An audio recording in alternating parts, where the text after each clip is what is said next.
오늘 예수님이 우리에게 주신 말씀을 보겠습니다. 말씀은 사사기 19장 1절부터 30절 말씀 되겠습니다. 자, 이 19장 얘기는 한마디로 얘기하면 뭐냐면, 네이 사람이 첩을 두었는데 이 첩이 바람이 나서 바람 피다가 자기 집으로 돌아갔고, 네이 사람은 이 자기 첩을 데리러 오는 과정에서 기브아에서 생긴 기브아에서 생긴 사건을 얘기해요. 근데 이것을 통해서 예수님이 우리에게 말씀하시고자 하시고 싶은 것이 무엇이냐 하는 게 가장 중요해요. 그래서 이 포인트를 잡으면서 말씀을 보겠습니다. 먼저 1절, 이스라엘의 왕이 없을 그때에 에브라임 산지 구석에 거주하는 어떤 네이 사람이 유다 베들레헴에서 첩을 맞이하였다니, 여기서 얘기하죠. 이스라엘의 왕이 없을 그때에. 이 얘기는 많이 들었어요. 그렇죠? 이스라엘의 왕이 없을 그때에. 자, 성경에는 뭐라고 기록되어 있냐면, 이스라엘의 왕은 누구다? 여호와라고 알고 있어요. 그렇죠? 그런데 이스라엘은 지금 뭐라고 얘기하냐면, 그때에 이스라엘은 왕이 없을 때 이렇게 기록하고 있단 말이에요. 그럼 이것은 뭘 얘기하냐? 이스라엘 사람들이 말하는 왕은 이렇게 육신을 입은 다윗, 솔로몬 이런 사람을 얘기하는 거예요. 그러나 하나님이 말씀하시는 왕은 누구예요? 신을 얘기해요. 아버지를 얘기한다고요. 그래서 이 말씀은 맞는 말씀이 아니다. 이스라엘은 왕이 있고 이스라엘은 아버지가 있는데, 이스라엘 사람들은 자기네 아버지 왕 하나님이 없다고 알고 있다는 거죠. 이것은 곧 뭘 얘기하냐? 하나님은 분명히, 신은 우리에게 내가 너의 하나님이다, 내가 너의 신이라고 얘기했는데, 이스라엘 사람들은 모르고 있는 것처럼 오늘날 예수 믿는다고 하면서도 예수가 나의 왕이고 예수가 나의 하나님이고 예수가 나의 신이라는 것을 우리는 모르고 있다는 거죠. 여기서 그 얘기를 하는 거예요. 이스라엘이 왕이 없을 때. 없긴 왜 없어? 있는데. 자, 왕이 없을 그때에 에브라임 산지 구석에 네이 사람이 유다 베들레헴에서 첩을 맞이했다. 첩을 맞이했다는 것은, 이게 성경으로 보면 하나님은 인간에게 부인을 줄 때 여럿을 주지 않았어요. 아담에게 준 부인은 누구예요? 하와 하나예요. 그러면 이 네이 사람은 누구냐? 하나님의 선택을 받아서 하나님에게 제사 드리는 모든 전반적인 것을 주장하는 사람들이 네이 사람이에요. 그러면 이 네이 사람은 곧 성경하고 율법하고 가장 밀접하게 생활하는 이 사람이 지금 첩을 뒀다는 건 뭘 얘기하는 거냐면, 이 사람은 곧 말씀 위배다 하는 걸 얘기하고 있는 거예요. 자, 우리나라 조선시대 때 첩을 두거나 종 두는 거나 노예를 두는 건 누가 두냐면, 못 사는 사람은 첩 못 둬요. 못 사는 사람은 종을 못 둬. 어느 정도 생활의 기반이 잡히고 조금 부유해야지만 이 첩을 둘 수 있어요. 그렇죠? 그러면 이 네 사람은 이 당시에 그래도 상당한 부유층에 속해 있는 사람이라는 것을 알 수 있어요. 2절, 그 첩이 행음하고 남편을 떠나 유다 베들레헴 그의 아버지 집에 돌아가서 거기서 몇 달 동안 지냈더니, 그 남편이 그 여자에게 다정하게 말하고 그를 데려오고자 하여 하인 한 사람과 나귀 2마리를 데리고 그에게로 가매, 여자가 그를 인도하여 아버지 집에 들어가니 그의 여자의 아버지가 그를 보고 기뻐했다고 얘기하고 있어요. 왜냐하면 이 아버지가 왜 기뻐했을까요? 이게 딸이 쫓겨와서 집에 있으면 보기가 아주 그런 거예요. 여자 대접도 못 받아. 그리고 주변 사람들부터 손가락질 당해. 그러니까 남편이 데려온다고 하니까 이 아버지가 기뻐한 거예요. 자, 4절. 그 장인이 곧 그 여자의 아버지가 그를 머물게 하며 3일 동안 그와 함께 머물며 먹고 마시며 거기 유숙하다가 하면서 이제 계속 나와요. 이 네이 사람이 장인에게 얘기하죠. 이제 내가 떠나겠습니다. 하루만 더 머물러. 하루 머물렀어요. 이제 또 그날 또 얘기합니다. 장인어른, 이제 내가 다시 돌아가겠습니다. 아니, 하루만 더 머물러. 오늘은 저녁이 너무 늦었어. 하면서 차일피일 미루죠. 자, 10절. 그 사람이 다시 밤을 지나고자 아니하여 일어나서 떠나 여부스 맞은편에 이르렀으니 여부스는 곧 예루살렘이라. 안장 지은 나귀 2마리와 첩이 그와 함께 하였더라. 그래서 이 네이 사람이 장인이 붙잡은 건 이제 더는 못 참고 이제 떠나는 거예요. 떠나는데 여기 보면 여부스는 곧 예루살렘이라 하고 나오죠. 이 여부스는 원래 베냐민 지역에 속해요. 그런데 이때는 여부스는 베냐민이 차지하지 못했기 때문에 이방인이 거주하는 지역이었어요. 그러면 이 여부스가 언제 회복하냐?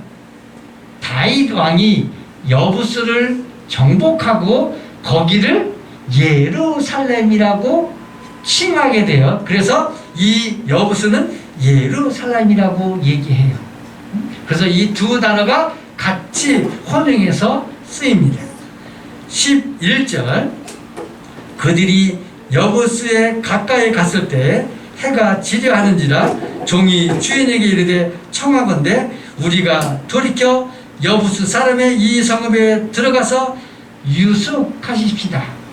그랬더니 12절. 주인이 그에게 이르되 우리가 돌이켜 이스라엘 자손에게 속하지 아니한 이방 사람의 성읍으로 들어갈 것이 아니니 기브아로 나아가리라. 자, 여기서 보면 이 레인의 신앙이 괜찮죠. 아, 이방인에게 들어갈 것이 아니라 우리 동족 이스라엘 백성에게로 가자. 그래서 이 레인은 그래도 레인으로서 좀 신앙이 있는 것 같아. 이렇게 볼 수 있지만 사실은 그렇지가 않아요. 왜 그렇지 않은지 뒤쪽에 보겠습니다. 13절. 또 그 종에게 이르되 우리가 기브아나 라마 중 한 곳에 가서 거기에 유숙하자. 14절. 모두 앞으로 나아가더니 베냐민에 속한 기브아에 가까이 이르러 해가 진지라.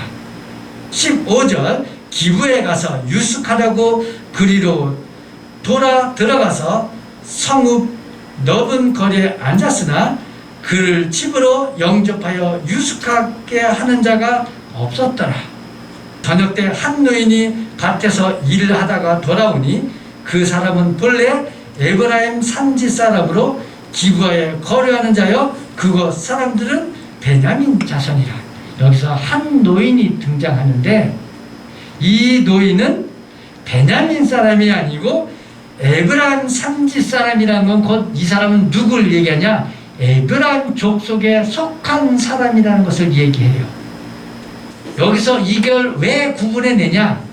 17절. 노인이 눈을 들어 성읍 넓은 거리에 나그네가 있는 것을 본지라. 노인이 묻되 그대는 어디로 가며 어디에서 왔느냐 하니 그가 그에게 이르되 우리는 유다 베들레헴에서 에브라임 산지 구석으로 가나이다.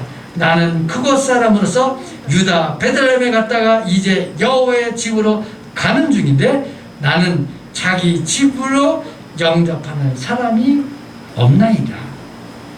레위 사람이 이 에브라임 한 노인에게 하는 얘기가 뭐냐면 내가 기브아에 왔는데 나를 아무도 영접하는 사람이 없다 하고 얘기해요. 잘 보세요. 나그네가 한 지역에 갔는데 그 지역에서 이 사람을 영접하는 게 맞아요? 틀려요? 자, 성경에는 여러분 이것을 기억해 주시기 바랍니다. 레위기 19장 33절부터 34절 거류민이 너희 땅에 거류하여 함께 있거든 너희는 그를 학대하지 말고 너희와 함께 있는 거류민을 너희 중에서 낳은 자같이 여기며 자기같이 사랑하라. 너희도 애굽 땅에서 거류민이 되었었느니라. 나는 너희 하나님 여호와다 하고 얘기해. 이게 무슨 말이냐면 너는 거류민, 그러니까 나그네를 선대해라, 대접하라는 거예요. 왜냐하면 너희도 나그네고 너희도 거류민이다 하고 얘기하기 때문에 여기는 영적 의미가 있습니다. 그래서 나그네 성전 접대하고 하는 것은 그건 뭐다? 하나님의 명령이에요. 그런데 지금 이 베냐민 족속에 있는 사람들은 아무도 이 사람을 선대하거나 영접하지 않았어요. 여러분 창세기에 보면 아브라함이 나오죠. 창세기 18장 1절부터 볼게요. 창세기 18장 1절 여호와께서 마물의 상수리 나무들이 있는 곳에 아브라함에게 나타나시니라. 날이 뜨거울 때에 그가 장막문에 앉았다가 눈을 들어본즉 사람 셋이 맞은편에서 서 있는지라. 그가 그들을 보자 곧 장막문에 달려가 영접하여 몸을 땅에 굽혀 이르되 내 주여 내가 주께 은혜를 입었사오면 원하건대 종을 떠나 가지 마옵시고 물을 조금 가져오게 하사 당신들을 발에 씻고 나무 아래 쉬게 하소서. 19장 1절부터 볼게요. 저녁 때에 두 천사가 소돔에 이르니 마침 룻이 소돔성에 앉아 있다가 그들을 보고 일어나 영접하고 땅에 엎드려 절하며 이르되 내 주여 돌이켜 종의 집으로 돌아와 발을 씻고 주무시고 일찍이 일어나 갈 길을 가소서. 그들이 이르되 아니라 우리가 거리에서 밤을 세우리라. 이렇게 성경 곳곳에서는 나그네를 영접하게 돼 있어요. 왜냐하면 이쪽 지역은 사막이라 사람이 올 때는 그 사람은 밤새도록 낮 동안 뜨거운 태양빛에 있다가 거리기 때문에 목도 마르고 먹고 사는 이런 모든 것이 준비가 안 되기 때문에 나그네를 영접하지 않으면 이 나그네는 죽어요. 그러니까 이 나그네를 살리는 건 뭐냐면 영접해 주는 거예요. 여기에 여호와 하나님의 사랑이 녹아 있어요. 하나님의 사랑은 뭐라고 그랬어요, 여러분?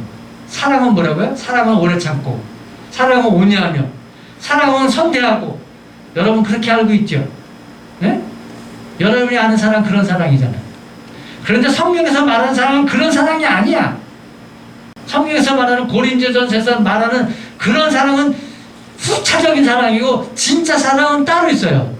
여러분 이거 생각나십니까? 예수님이 다 이루었다. 그래서 사랑을 확증하셨느니라. 생각나십니까?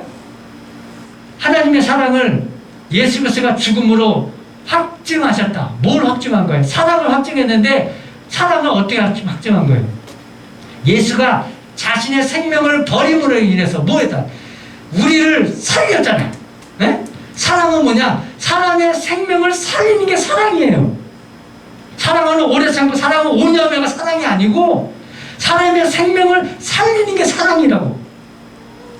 우리는 이와 같이 말씀을 너무 모른다. 주님은 우리에게 말씀하셨는데 우리는 그 말씀의 주제를 모른다. 격까지만 알고 있다. 그 말씀이 바로 이 사사기를 통해서 말씀하고 계신 거예요. 22절부터 25절. 자, 여기서 보면 생각나는 게 있어요. 소돔과 고모라 아시죠? 창세기 19장 4절. 그들이 늦기 전에 그 성 사람 곧 소돔 백성들이 롯을 막론하고 원군에서 다 모여 그 집을 에워싸고 롯을 부르고 그에게 이르되 오늘 밤에 내게 온 사람을 어디 있느냐 이끌어내라 우리가 그 사람을 상관하리라. 자, 이 단어하고 여기 잘 보세요. 22절 그들이 마음을 두껍게 할 때 성읍의 불량배들이 그 집에 에워싸고 문을 두들기며 집주인 노인에게 말하여 이르되 내 집에 들어온 사람을 이끌어내라 우리가 그와 관계하리라. 이 단어하고 틀린 거 있어요? 똑같이 나오죠. 자, 소돔과 고모라는 이방 지역이라고 그렇다고 칩시다. 자, 여기 보면 이 기브아는 어디 지역이다? 베냐민 지역이다. 이 베냐민 지역이라는 건 이스라엘 백성 중에 한 지역, 한 민족, 한 사람을 얘기해요. 그런데 그들이 지금 뭐하고 있냐? 애굽에서 가나안으로 넘어올 때 내가 너의 왕이고 내가 너의 하나님이고 내가 너희를 구원해낸 신이다 하는 것을 분명히 보여줬고 문서로 기록해서 보여줬고 수많은 표적과 기적을 통해서 나만이 너의 하나님이라는 것을 다 보여줬고 그것을 모세를 통해서 뭐해서 기록해. 그리고 너의 자손과 너의 후손들에게 다 전해. 그래서 잊어먹지 말도록. 자, 그런데 여기 사사기에 보세요. 이스라엘이 가나안에 들어온 지 많은 시간이 지나지 않았는데도 불구하고 지금 뭐하고 있냐면 나그네를 선대하지 않아. 그리고 나그네 선대한 그 집에 찾아가서 하는 얘기가 뭐냐? 그 사람은 끄집어내. 우리가 그 사람과 상관하리라. 이게 그 당시에 이스라엘의 생활상이다 하는 거예요.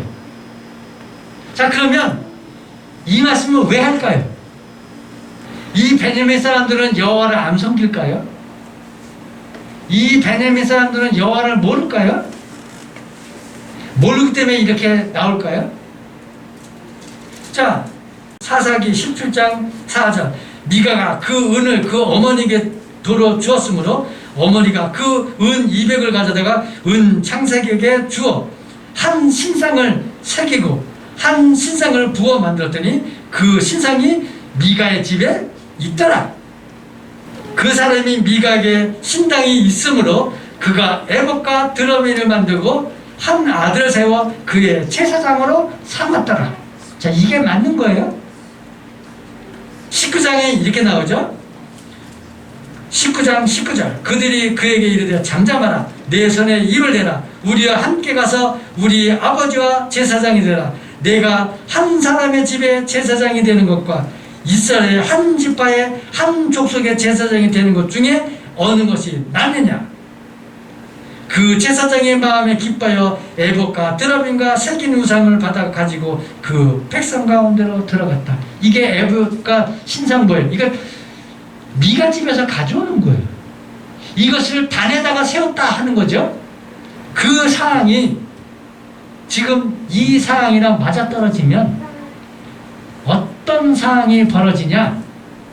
말로는 여호와를 찾지만 사실 그 생활상은 우상 숭배와 똑같은 생활을 이스라엘이 하고 있었다 하는 것을 말씀하고 있어요.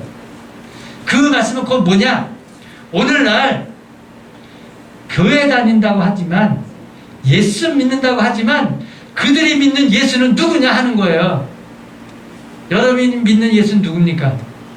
여러분 소원이나 들어주고 잘 살게 하고 편하게 살게 해주는 여러분 쫑이 예수입니까? 이 말씀을 통해서 우리에게 하고 있는 거예요. 우리의 현실을 보여주는 거죠. 25절 무리가 듣지 아니하므로 그 사람이 자기 첩을 붙잡아 그들의 밖으로 끌어내매 그들이 여자와 관계하였고 밤새도록 그 여자를 능력하다가 새벽 미명에 놓은지라. 동틀 때 여인이 자기 주인이 있는 그 사람의 집 문에 이르러 엎드러져 밝기까지 거기 엎드러져 있더라. 그의 주인이 일찍 일어나 집 문을 열고 떠나고자 하더니 그 여인이 진문에 엎드져 있고 그 두 손이 문쯤에 있는 것을 보고 그에게 이르되 일어나 우리가 떠나가자 하나 아무 대답이 없는지라. 이에 그의 시체를 나귀에 싣고 행하여 자기 곳에 돌아가서 그 집에 이르러서는 칼을 가지고 자기 첩의 시체를 거두어 그 마디를 찍어 12덩이를 나누고 그것을 이스라엘 사무에 들어보내매 그것을 보는 자가 다 이르되 이스라엘 자손이 애굽 땅에서 올라온 날부터 오늘까지 이런 일이 일어나지도 아니하였고 보지도 못하였도다. 이 일을 생각하고 상의한 후에 말하자 하니라. 이 여인이 밤새도록 이 불량배에게 행패를 당하다가 죽어요. 그래서 이 남편이 그 첩의 시체를 12덩이로 나누어서 12지파에게 보냅니다. 이 사건을 통해서 우리에게 말씀하시고자 하는 게 뭘까요? 네? 이건 다 아는 거예요. 그렇죠? 네? 이걸 읽으면 다 알아. 그러면 이걸 통해서 예수님이 우리에게 하시고자 하시는 말씀이 뭘까 하는 거예요.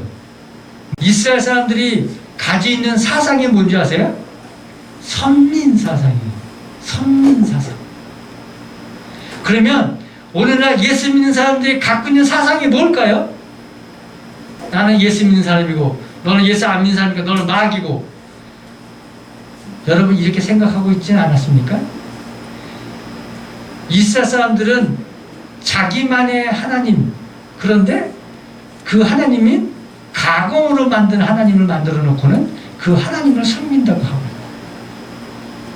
오늘날도 역시 예수 믿는다고 하지만 가공의 예수를 만들어 놓고 그 예수를 믿는다고 하는 건 아닌지, 이 사사기를 통해서 우리에게 분명히 말씀하고 있어요.